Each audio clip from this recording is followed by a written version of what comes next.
Shalom, shalom bien-aimés dans le Seigneur Jésus-Christ. Vous êtes ici sur le plateau de Mukulu Télévision dans votre émission Le parfum de bonne odeur pour toi Jésus, pour toi Seigneur, pour toi éternel Dieu. Nous sommes le 12 août 2021. Le 12 août 2021, nous voulons encore vous donner ce que Dieu a mis en nous.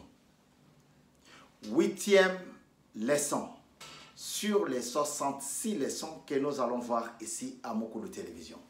Dieu a une réponse à toutes tes questions que tu vas poser. C'est votre frère Bavon Kassongo. Je suis très heureux, très content de partager ces instants avec vous, avec toi, parce que là, le salut est individuel. Alléluia, je vais fermer le bouton. Alors, sans plus tarder, je vous rappelle déjà le titre de notre série d'enseignement, notre leçon, notre partage. Je ne sais pas. Voilà les titres. Le titre, le thème de notre partage. 66 leçons pour la gloire du Seigneur. On ne doit pas fuir le chiffre 66. Même si nous tendons vers, pour acheter, il faut montrer, pour vendre, il faut montrer, pour boire, pour manger, il faut montrer, même si nous tendons. Mais nous devrions rester dans la course. Alléluia. Aujourd'hui, je vous parle de la réponse à chaque question, à chaque préoccupation. Dieu est le même hier, aujourd'hui et pour toujours. Ça, c'est l'éternel Dieu. Mais nous sommes de passagers, de pèlerins sur cette terre. Le thème central de notre enseignement, de notre série d'enseignements, c'est « Je ne sais pas ». Pourquoi? Parce qu'un jour, Christ va croiser quelqu'un et on lui posera la question de savoir. Jean chapitre 9. Cet homme-là, ne regarde pas, ça c'est moi. ne le regarde pas parce qu'on les connaît, il nous connaît. Est-ce que c'est lui qui a péché? Ou bien c'est son frère, et c'est son père? Ou bien c'est lui-même? Ou bien c'est sa famille? Et Jésus va répondre à ses disciples. Et après, les pharisiens vont arriver à leur tour. Toujours nostalgiques, toujours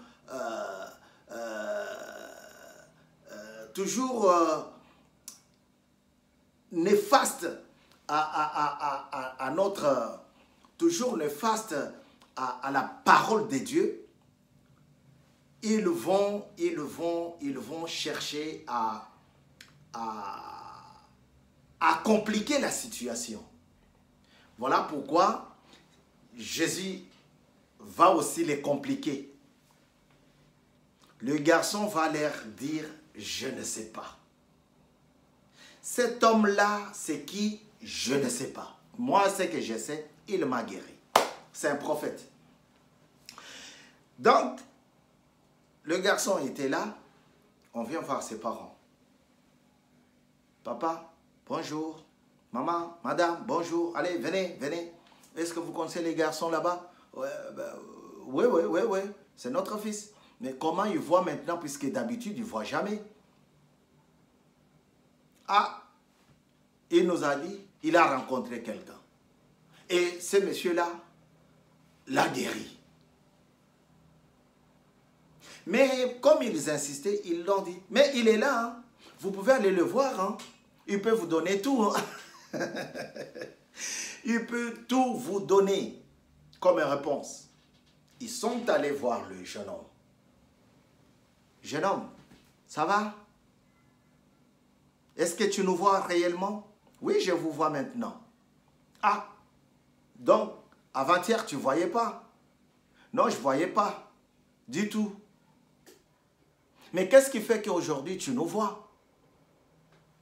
Parce que j'ai rencontré quelqu'un. Et ce quelqu'un-là a pris la terre, il a mélangé et il m'a mis la boue sur les yeux et il m'a demandé d'aller se laver. C'est ce que j'ai fait. Et après, je suis retourné vers lui tout en voyant clair. Ah bon? C'est qui lui?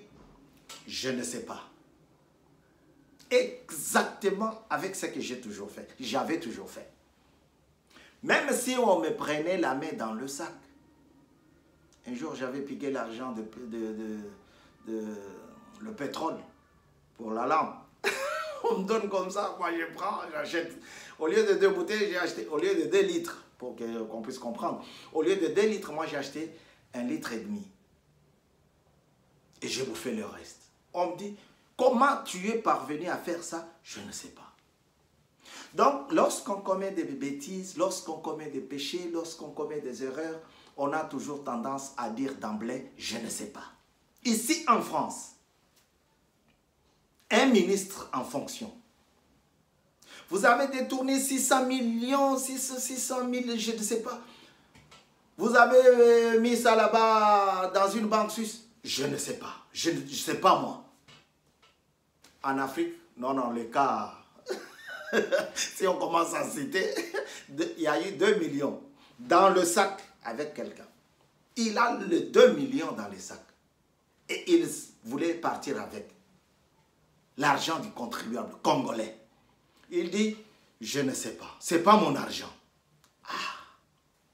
Donc, les cas comme ça, il y en a plein.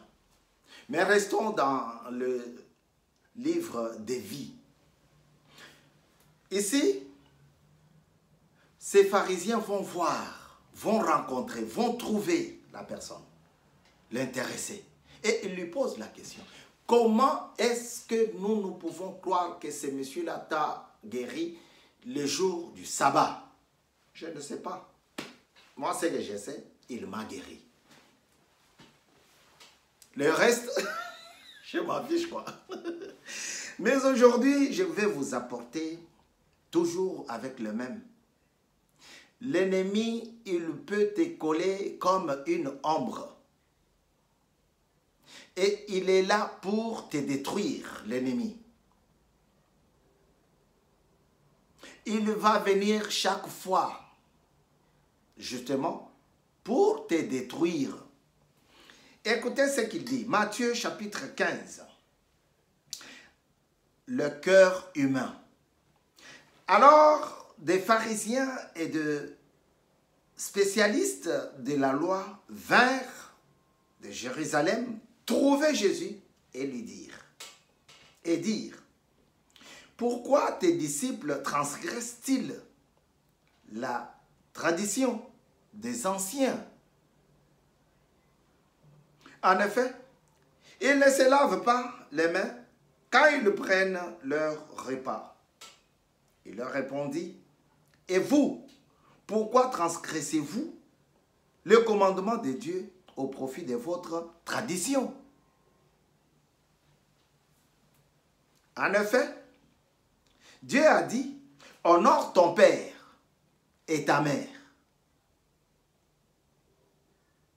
Et ceci, celui qui maudira son père ou sa mère sera puni de mort.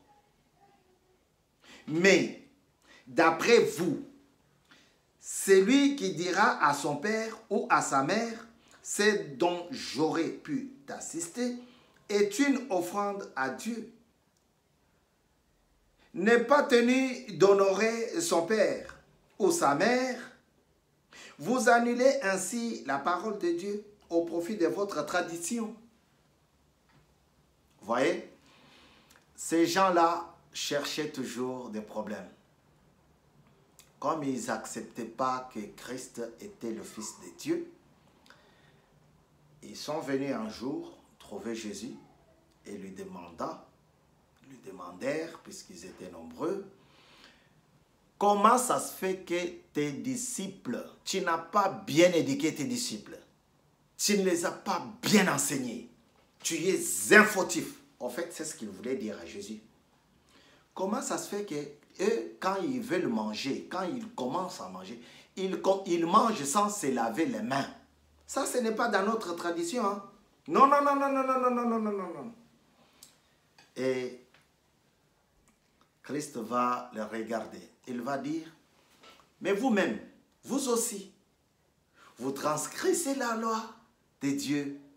Dieu a dit, honore ton père et ta mère. Mais vous, quand vous êtes là, est-ce que vous honorez votre père, vous honorez votre mère en disant que, vous voyez, à cause de votre tradition, je suivais une petite vidéo sur les problèmes, la proposition de loi sur la dot. Vous savez, pour se marier au Congo, ça devient un peu compliqué avec le travail, le chômage qu'il y a à 90%. Sortir 20 000 $ pour se marier, c'est tout un problème. Et cela a plongé beaucoup de garçons, voire même des filles, parce que les filles attendent les garçons, mais les garçons ne viennent toujours pas. Alors, ça a plongé beaucoup de garçons dans le célibat. Célibat volontaire. Je ne veux pas, mais la dot m'interdit. Vous voyez? Je ne peux pas aller voler pour me marier. Je ne peux pas quémander de l'argent pour me marier. Mais je dois faire comment? Je me plonge dans le célibat. Alors, la proposition fait déjà beaucoup, fait dépenser déjà beaucoup de salive, beaucoup parlent, oh, on ne peut pas baisser comme ça. Et quelqu'un a posté sur ses réseaux une petite vidéo du père révérend Arnaud. Le révérend, il dit, parce que vous vous accrochez tout le temps à votre tradition, à votre coutume. Et moi, je propose que la dot soit versée à l'échelle de 100 francs. 100 francs congolais. Alors, ici, Christ rappelle ces gens, vous transgressez le commandement de Dieu au profit de votre tradition. En effet, Dieu a dit, honore ton père et ta mère. Mais celui qui maudira son père ou sa mère sera puni de mort. Est-ce que vous le faites? Est-ce que vous le faites? Mais d'après vous, celui qui dira à son père ou à sa mère, c'est dont j'aurais pu t'assister, est une offrande à Dieu. Ne pas tenir d'honorer son père ou sa mère, vous annulez ainsi la parole de Dieu au profit de votre tradition. Le pasteur a dit, Jacques Vernon, pardon. je me disais qu'il y avait un truc. Jacques Vernon. Il dit, parce que vous vous attachez trop à votre tradition, ben donnez 100 francs symboliques. Et tout le monde a rigolé. Après, ils ont commencé à demander encore des millions de francs congolais. C'est comme ça qu'ici, ces gens viennent voir Jésus. Ils disent, toi tu n'as pas bien éduqué tes disciples. Hein? Et attention, nous sommes des juifs. Hein? Et pourquoi je ne les ai pas bien éduqués? Comment? Je n'ai pas compris. Ça c'est quand les Français parlent même. Je n'ai pas compris, je ne comprends pas ce que vous dites.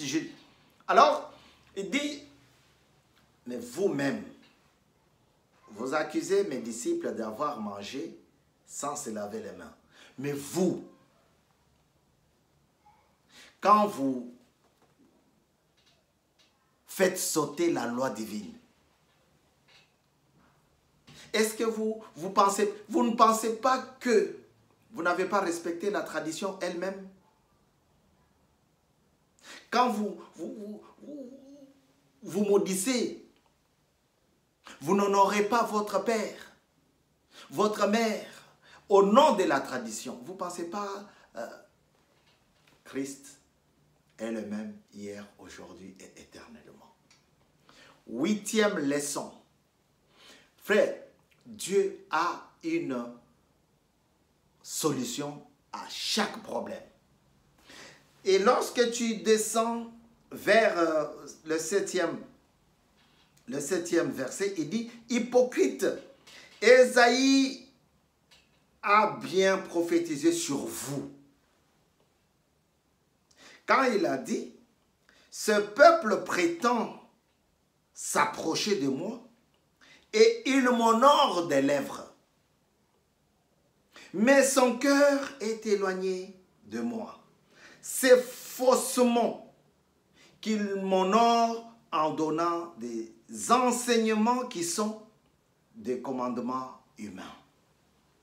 Vous faites semblant. Quand vous honorez Dieu, vous y allez tout doucement. Et tu piétines quelqu'un, tu sursautes. Oh, excuse-moi. Mais vos cœurs sont très mauvais. Très, très mauvais. Regardez combien vous êtes méchants. Quelqu'un qui a été guéri, qui ne voyait pas, quand on lui disait la couleur bleu clair, bleu ciel, blanche, bleu marine, lui, il ne voyait rien, il ne comprenait rien. C'est un signe d'une difficulté énorme. Il entend l'avion passe, mais il ne voit pas, il ne sait pas représenter cette histoire-là, cette chose-là. Il entend parler. Les avions de chasse, le bateau, mais il ne voit pas. Maintenant qu'il est guéri, vous êtes derrière sa famille pour faire voir que la personne qui l'a guéri est un magicien, est un démon. Mais non. Non. Salomon dit, à tes résolutions répondra le succès.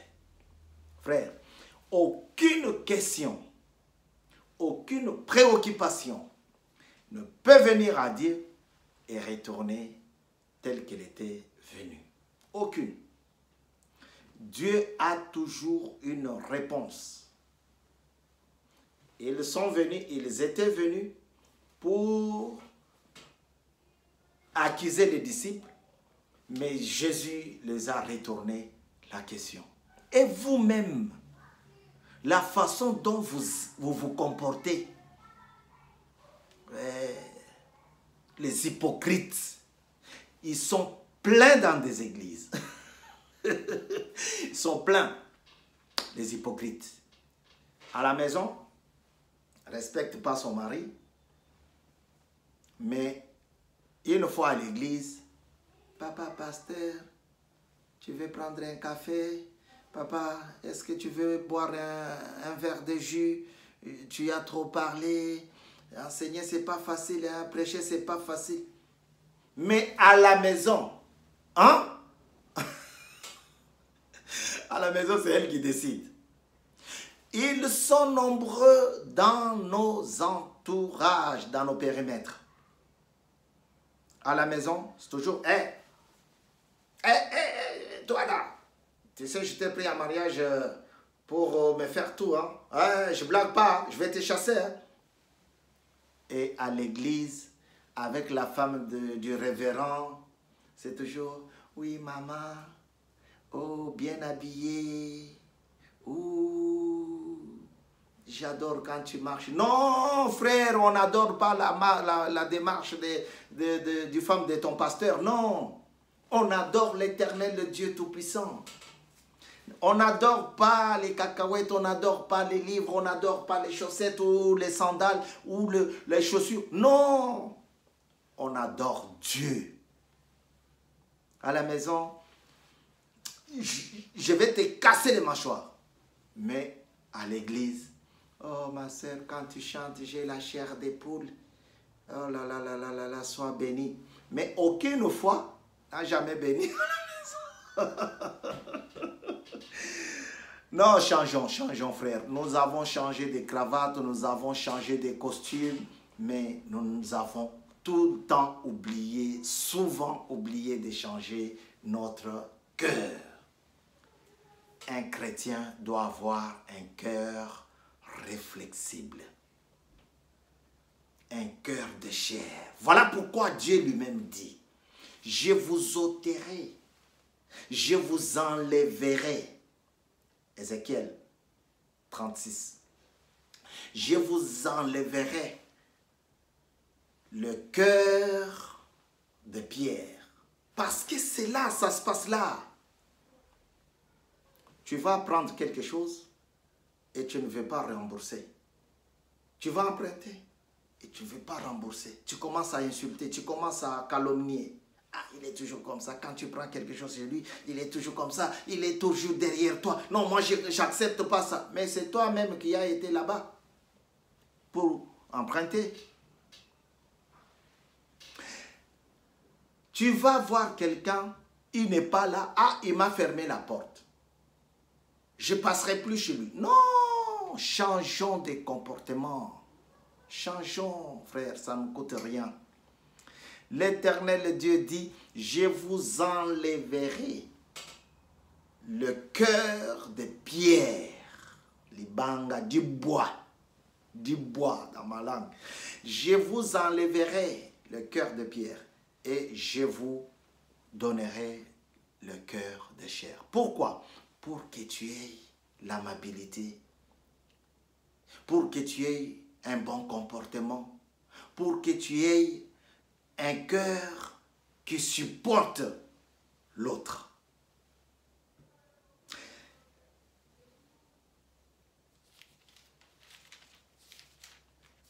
Le frère a répondu, je voudrais quand même lire notre texte,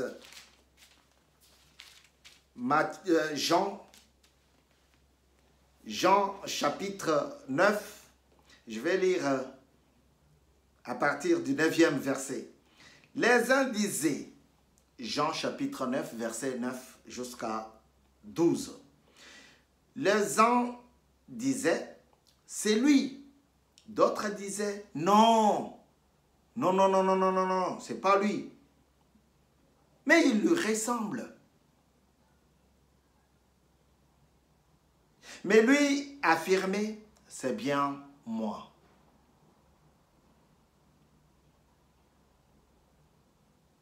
Ils lui dirent donc, comment donc tes yeux ont-ils été ouverts? Parce que nous te connaissons aveugles.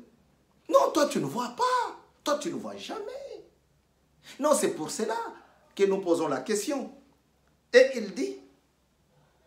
il leur répondit, l'homme qu'on appelle Jésus fait de la boue. Il a fait de la boue, il l'a appliqué sur mes yeux et m'a dit, va au bassin de Siloé et lave-toi.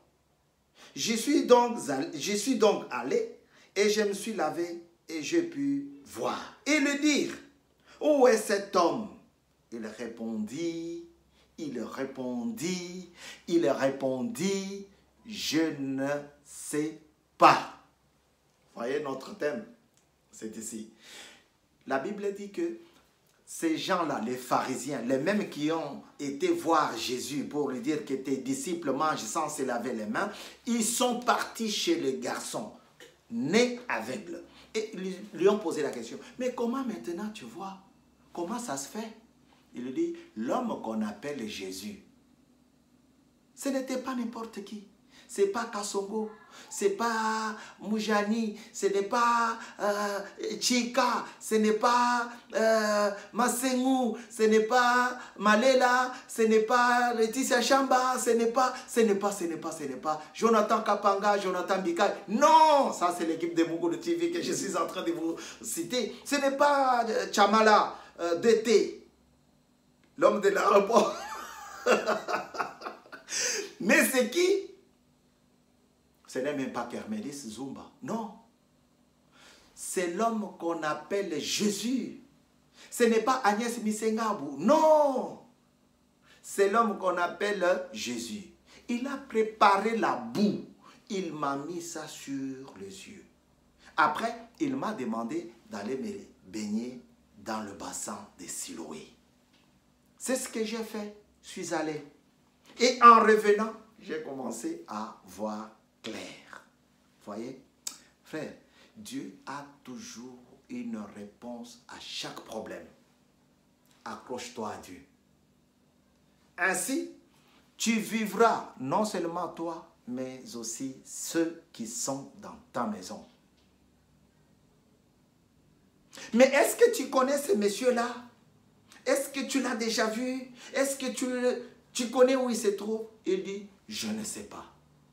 Je ne sais pas. C'est cette réponse que tu entendras dans des foyers, dans des maisons, dans des magasins. Comment ça se fait que tu as volé encore? Tu as piqué. J'ai vu une vidéo sur 2 dames qui étaient rentrées dans un magasin et elles ont piqué, elles ont volé, elles ont mis des vestes, des costumes dans leurs robes et on a commencé à tirer les vêtements jusqu'à à tirer même l'air sang. Non mais attendez, quelle honte! Et leurs frères, leurs familles, leurs enfants peuvent le dire. Mais maman, comment ça se fait que tu es arrivé ici? Je ne sais pas. C'est votre frère Maman Kasongo Badia. Il est temps que je m'arrête puisque nous avons encore d'autres émissions à faire avec vous. L'Éternel Dieu est bon, l'Éternel Dieu est grand. 8e leçon pour la gloire du Seigneur. Marchons ensemble, marchons tout doucement. Avec Jésus, nous aurons la réponse à nos problèmes. Que la paix de Dieu puisse demeurer en vous chaque fois, chaque instant, jusqu'à ce que son Fils retournera. Pour aujourd'hui, nous sommes arrivés à la fin de notre intervention et nous bénissons le Seigneur. Ciao.